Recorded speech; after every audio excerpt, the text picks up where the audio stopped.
So we have reached the Memphis Grizzlies in this team builder series. So let's kick things off at the point guard spot and see who we can add to this lineup. Because with all of these team builders, I am simply going off of what logo it's showing on the player card themselves. And we'll kick things off with a Roddy over there. Hopefully I'm saying that right. Up to 74 overall. I don't know why I keep kind of getting confused with the Grizzlies logo and of course the Timberwolves logo, but I'll try my best to make sure I'm picking up everyone over here. So we got Derrick Rose there going up to 76 overall, but hopefully we've got some high rated players to add to this lineup. It's going to be interesting to see what overall this team will end up and of course what points difference we can get with them in a showdown quarter. So let's keep going up bit by bit. We're now into the 90 plus overall players. We really need some more Memphis Grizzlies players to add to this team, but it's not looking like we've got anyone else. I don't want to settle for a 76 overall player in this team, considering some of the teams we have made in the past with this series. But let's keep going up little by little and nearly into the 100 plus overall players. Come on, there's got to be at least one more Grizzlies player to put into the team. And we're still going up now into the 105 plus overall players. There we go, a 109 overall Ja Morant up to 117 overall. He's got that inside scoring boost to team. It's a +6-1, which is great to see, but he's going to have to be replaced by this Halloween 2020 master over here. He's got the 3-point clutch ability and his own animated card is looking really good. A season 4 Ja Morant card over there with the +2 speed to team. You can see a bunch of maxed out stats, which is absolutely amazing. And that's a great start for this team builder, but hopefully we can keep things going at the shooting guard spot. And we're kicking things off with a 60 overall Christopher there up to 74 overall. But again, as with that point guard spot, it left it to the very last second pretty much to get ourselves a high rated Grizzlies player. Hopefully it's something similar in terms of overall for the shooting guard spot, but you never know. We got an 87 overall Luke Kennard over there up to 101 overall, just above 100 overall. But hopefully there's someone better than him for the Memphis Grizzlies, or are we going to have to settle for this 101 overall player? So we're still going up in terms of overall. We've reached nearly the end over here, and there we go. That is going to be the end. So unfortunately, there is not another Memphis Grizzlies player I have got to add at the shooting guard spot. So we're going to have to settle for that Luke Kennard at 101 overall. It's not bad at all, but considering some of the players that we have had in this series, it's not amazing at all. But at least it's a decently high rated player for this team as we now head over into the small forward spot to hopefully find another high rated Grizzlies player. We're still going through these players into the gold players now, so hopefully we can find at least one player to make this team. I'm still going through all those players, but there we go, a 91 overall Vince Carter from 2007. He's got that shooting boost to team. It's an elite one, which isn't bad at all. You can see his stats over there are fairly decent, an 89 3-point shot, but we've got that boosted up quite a bit, which is going to definitely help him hopefully knock down a 3-pointer in the showdown quarter. But we're still going up in terms of overall at the small forward spot. We're now up to 100 overall with all of these players, but we're not seeing any more Grizzlies logos to add to this team, and we have just about reached the end there with all of those players. So 104 overall Vince Carter is not bad. It's kind of mediocre again with the team. It's at 105 overall at the moment. Of course, we got 2 bronze players still in the team, but hopefully they can be replaced by high rated players. We got 63 overall Grizzlies player there straight away up to 76 overall, but hopefully we can improve on him. We got an 85 overall Clark there up to 98 overall, which isn't bad at all, just under that 100 overall mark. But is there going to be anyone else to replace him at the power forward spot? It's not looking likely as we're still going through all of these players nearly into the 100 plus overall players, which we have now hit with that Aaron Gordon being the first one. Come on, we need one more Grizzlies player just to up the overall a little bit, but we're not actually seeing any of those logos. Still going up bit by bit into the 110 plus overall players, and unfortunately we haven't got another Memphis Grizzlies player. So 107 overall, it's down to the center spot. Can we have another high rated card to match that point guard that we started so well with that Ja Morant card at the point guard spot? Hopefully we can do the same at the end of the line in terms of the center spot. But we're going up now into the gold players.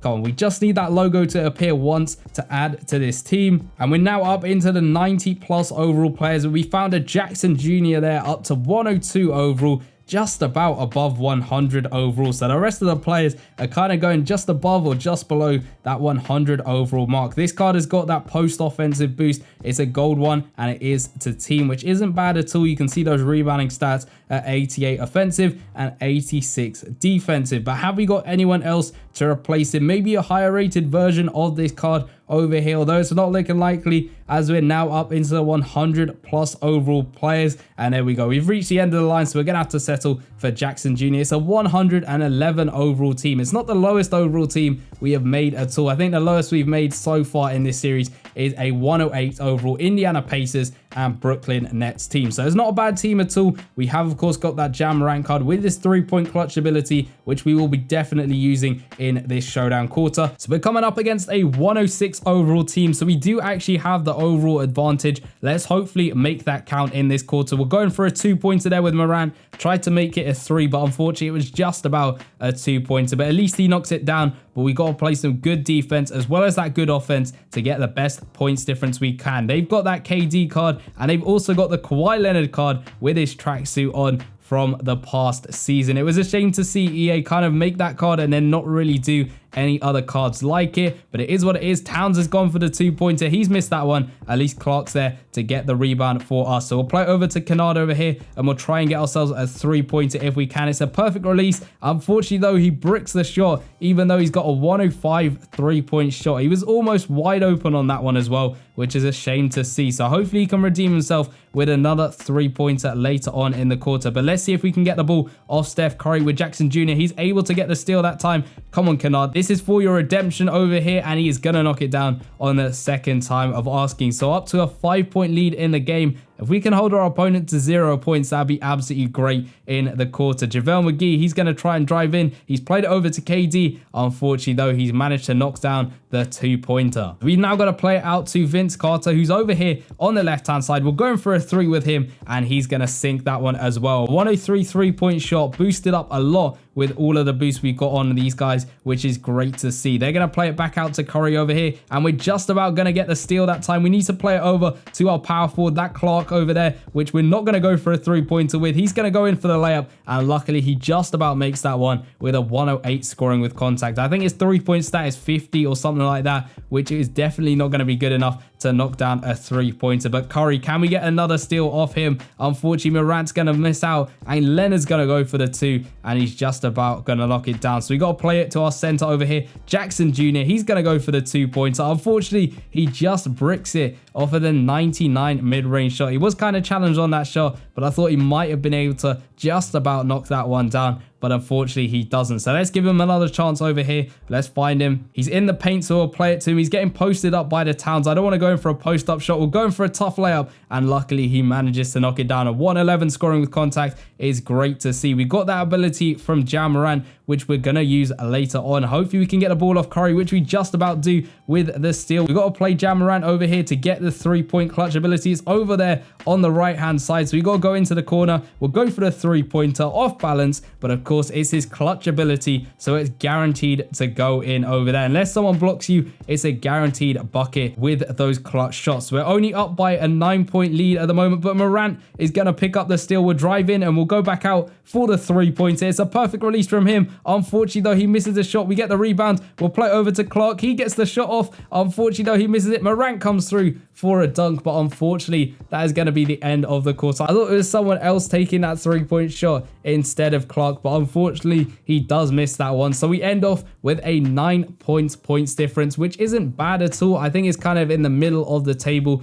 alongside the Cleveland Cavaliers. It's not amazing by any means, but it's certainly not towards the bottom of the table. So of course, they do sit alongside the Cleveland Cavaliers. They were a 113 overall team with that 9 points difference. This Grizzlies team, though, do also get that 9 points difference, which isn't bad at all. We have only got 2 more teams left to go. You can see at the bottom of the table, the Pelicans and of course the Spurs. So those videos will be coming out fairly soon to see where they end up on the leaderboard. Those are the last 2 opportunities for a team to try and beat the Phoenix Suns, which are still at the top of the table with that 20 points difference. And if you want to go check out the Phoenix Suns team builder, you want to see the team I made and of course the amazing showdown quarter where you managed to get a 20 points difference, go check out the video on the bottom left hand corner. and I'll see you guys in that one. Peace.